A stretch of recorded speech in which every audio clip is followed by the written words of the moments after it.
الحمد للہ وکفی والصلاۃ والسلام علی رسول اللہ اما بعد۔ دروس اللغہ العربیہ میں آج تیسرا درس ہے۔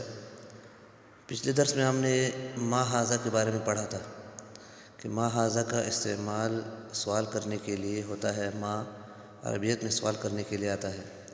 اس کی چند مثالیں ہم نے پچھلے درس میں دی تھی، جیسے ما ھذا، ھذا کتاب، اسی طرح باقی مثالیں۔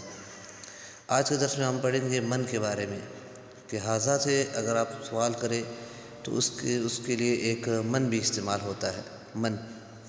لیکن ما ھذا اور من ھذا میں فرق ہے۔ ما ھذا اور من ھذا میں فرق یہ ہے کہ ما ھذا ان چیزوں کے لیے استعمال ہوتا ہے جو کہ غیر ذی عقل ہو، یعنی جن چیزوں میں عقل نہ ہو ان کے لیے ما کا استعمال ہوتا ہے، اور جن چیزوں میں عقل ہوتی ہے ان کے لیے من کا استعمال ہوتا ہے۔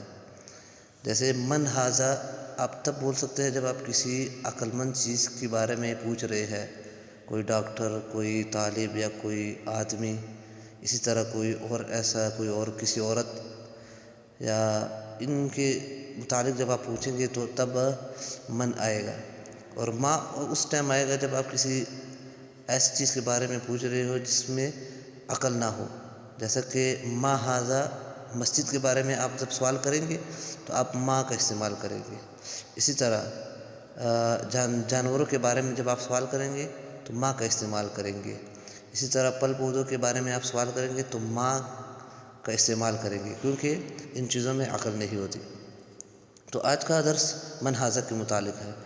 من ھذا، من ھذا یہ کون ہے؟ ھذا طبیب، یہ ڈاکٹر ہے۔ من ھذا یہ کون ہے؟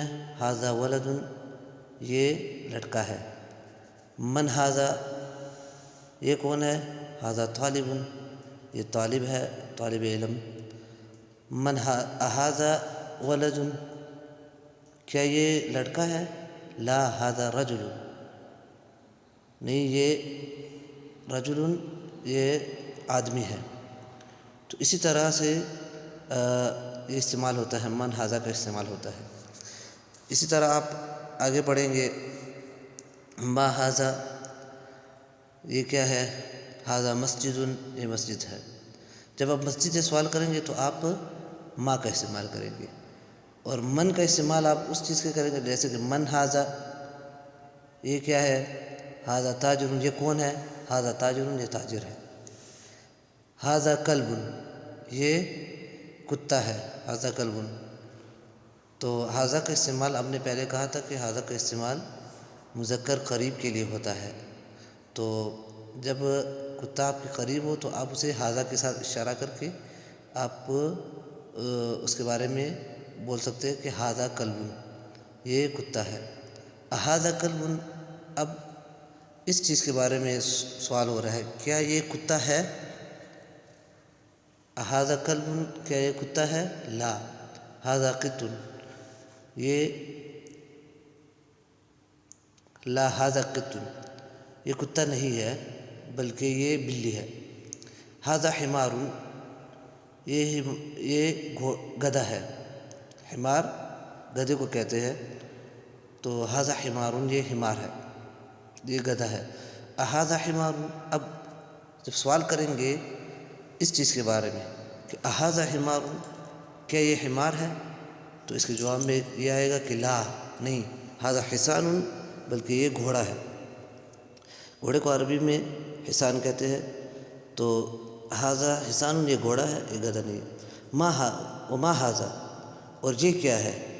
وہ کا استعمال اور کے معنی دیتا ہے، یعنی وما ھذا یہ کیا ہے؟ ھذا جمل، یہ اونٹ ہے۔ اونٹ جب مذکر ہو تو اسے جمل کہتے ہیں، جب مؤنث ہو تو اسے ناقہ کہتے ہیں۔ تو یہ فرق ہے مذکر و مؤنث کا۔ تو اس کے بارے میں آپ اس طرح سوال کریں گے۔ اسی طرح آپ آگے باقی سوالات جو ہے، جیسے کہ ما ھذا یہ کیا ہے؟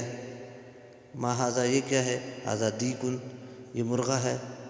من ھذا، اب دیکھیے آپ کو یہ مدرس کے بارے میں سوال ہو رہا ہے، تو مدرس ذی عقل ہوتا ہے، تو اس کے لیے آپ من کا استعمال کریں گے، آپ ما کا استعمال وہاں پہ نہیں کریں گے۔ جیسے من ھذا یہ کیا ہے؟ یہ کون ہے؟ ھذا مدرس، یہ مدرس ہے۔ اھذا قمیص، کیا یہ قمیص ہے؟ یہ جو کپڑا جو لٹکا ہوا ہے یہ قمیص ہے؟ لا ھذا مندیل، نہیں یہ رومال ہے، یعنی یہ قمیص نہیں ہے اور یہ رومال ہے۔ تو اھذا قمیص، اھذا کے ساتھ سوال کرنا، ما کے ساتھ سوال کرنا، من کے ساتھ سوال کرنا، ان تینوں کا فرق آپ کو پتہ چل گیا۔ تو آج کے درس میں اتنا ہی کافی ہے۔ اس کے علاوہ جو الفاظ یہاں پر استعمال ہوئے ہیں، جو اسماء یہاں پر خاص کر استعمال ہوئے جیسے کہ مدرس، مندیل، ڈیک، جمل، حصان، حمار، قط وغیرہ، ان سب کو آپ نے لکھنا ہے اور اس کے معنی ساتھ لکھنے ہیں۔ یہ آج کی تمرین ہے۔ جزاکم اللہ خیر و احسن الجزاء، بارک اللہ فیکم۔